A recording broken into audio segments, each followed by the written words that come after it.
Hello' guys, কি খবৰ খবৰ? আশা কৰো আপোনালোক চবেই ভালে আছে, ময়ো ভালে আছো। আমাৰ কাইলে ঈদ আছে, সেইকাৰণে আমি দোকানত কাম কৰি আছো।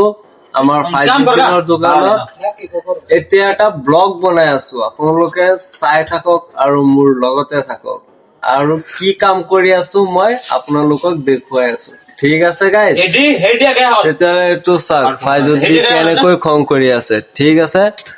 এতিয়া চাওক আমি কি কৰি আছো, পানত ফায়াৰ মাৰি আছো। এয়া চাওক, ধেৰ চাৰা পান, এইবিলাক চব ফায়াৰ মাৰিলো, গম পালে? এতিয়া আমি বহি আছো, মানে ৰেষ্ট কৰি আছো, মানে অকমান বেছিকে মাৰি দিলো ফায়াৰ। এতিয়া বহি আছো, ঠিক আছে গাইজ? Bye bye.